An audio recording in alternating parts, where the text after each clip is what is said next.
Alright boys, this one's going out to my brother Job at ATV.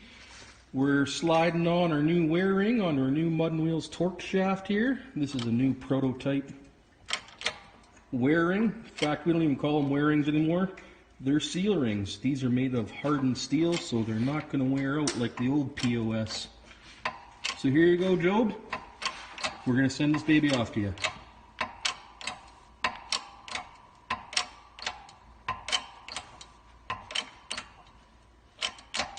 Like a glove. Okay, Job, here it is, your Mud and Wheels torque shaft you've been waiting for. These babies are guaranteed to be within a ½ degree of being perfectly phased. So there you go, 1 degree.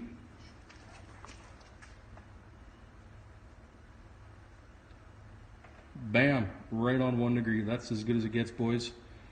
There it is. Mud and Wheels prop shaft, torque shaft. These are going to be available for you guys real soon. Alright boys, we got the drive shaft in from Mud and Wheels. Cut her open.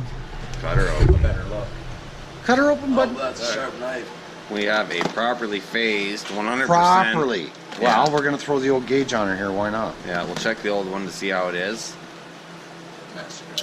Check the new one too. Jared already showed me. Hey, decals. Get out of there. Give me those. You can find one more of those on the garage wall. Here you go, Colin. Oh, thank Holy God. fuck. There we T-shirts. go. XM Army. I feel like one of the team now. Oh, yeah. Pose, bud. Oh, don't do it like that. Pose. Like that. She's fucking perfect. All right. I don't know about Keith's workmanship on his bench, but that seems pretty fucking perfect, boys. Oh, look at that's all you need is a fucking flat piece of wood, boys. So they Yeah. cut it apart and re-weld it? Is that what they're doing? Welding the tube? Yep, right here you can see they've separated. Well, that's what Ian was asking me, like because it. when he replaced the U-joint on that Gen 1, he said that it wouldn't line up. And a new hardened steel collar Ian there. said he did that 500 Renegade and it was right out. What year? Gen 1. Yeah. Yeah, she's within a degree.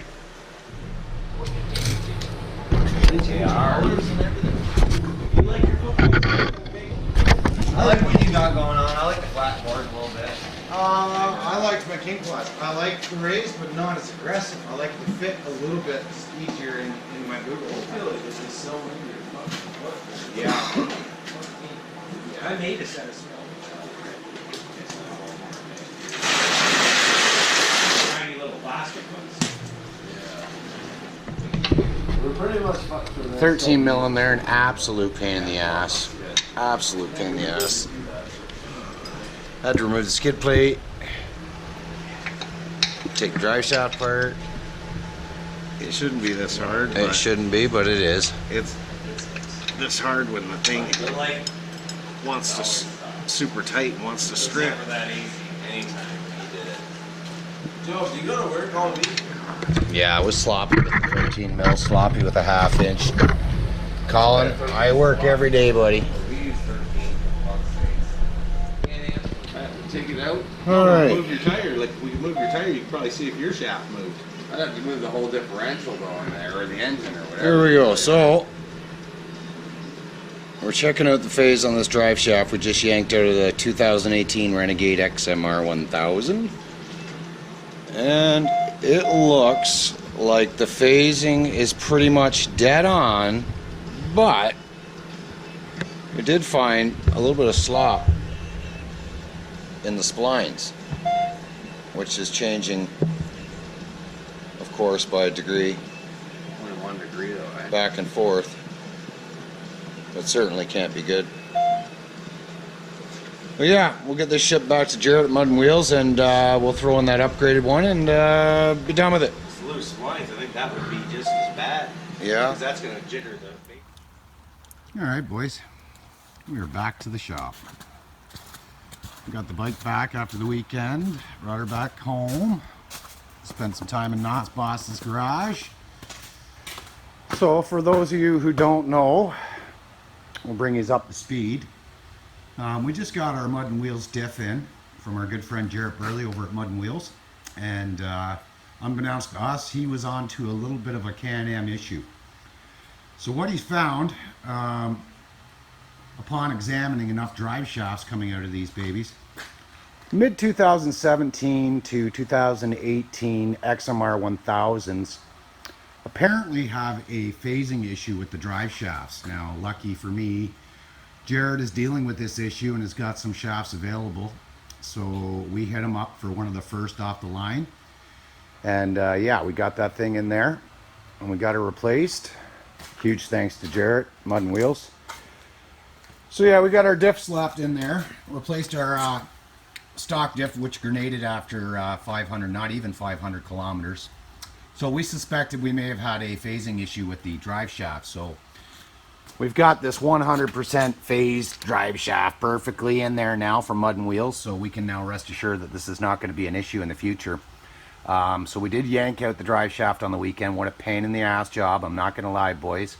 Not fun, but we did get it done in the end. And we got that on the bench. We checked out the old drive shaft. Yes, it was phased, but yes, it had slop in the splines that was actually allowing it to move a degree back and forth. Whether or not that was causing the vibration enough to grenade the diff, or if it just blew up from pure crappy shimming, which is likely the cause of this one. But yeah, so now we don't have to worry about that. We know for sure we've got a perfectly phased and balanced drive shaft in there, which is awesome. They balance them too as well. So again, rest assured, we're not going to be blowing this diff out of there from an unbalanced or unphased prop shaft.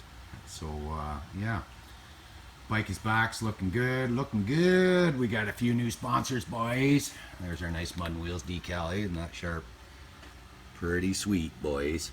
So yeah, again, if you're not familiar with what's going on with the Can-Am phasing drive shaft issue, head over to Mud and Wheels YouTube channel and check out some of his previous videos here in the last couple weeks. And he pretty much outlines and explains all. So yeah, if you've grenaded a diff, if you're having issues with your drive shafts, your seals leaking, then I suggest maybe getting that prop shaft out, getting it on the bench and checking out the phase on it, boys. They can be properly splined and he's still finding them out of phase anywhere from 2 degrees to as far out as 6, I believe. But yeah, check out Jarrett's YouTube channel, Mud and Wheels. And yeah, he explains it a little better than I do. I mean, I'm just a layman when it comes to this stuff. But we did get her in there. We got her replaced. The bike is ready to rock. We're going to take her out to Dungannon here in a week or two. And put the beats to her. See if she's all good to go, which I'm sure it is. Seems to be running good. I tested it briefly. We had camera issues, so I lost a lot of footage. Of course, need to replace some SD cards, stuff like that. So we'll work with what we got, but I just wanted to bring attention to it, boys, and spread the word. Get it around.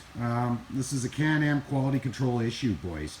There's no way we should be paying all this money for these machines and then finding out things aren't balanced or phased properly, and here we are blowing differentials, fighting with Can-Am, BRP to warranty this stuff.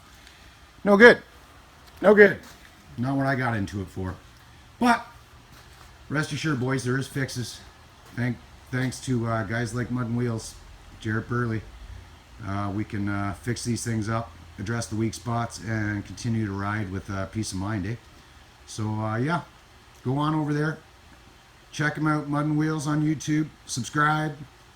Educate yourselves. If you're a Can-Am lad, you best do her. He's got tons of great knowledge. And yeah, man, the bike is looking good, eh? The bike is looking good, boys. We'll do a little walk around here. Quick shot. Looking forward to getting out on the trails. So yeah, till the next adventure, which is coming soon, boys. We've got some unveils happening. A couple high lifters joining the group, as you guys have probably seen and noticed by now. Should have them unveiled and ready to rock, I don't know, within a few short days. We'll get back to you on that too. So yeah, cheers. Thanks to everybody for tuning in, subscribing, and supporting the channel. Have a good one. See you on the trails. Cheers.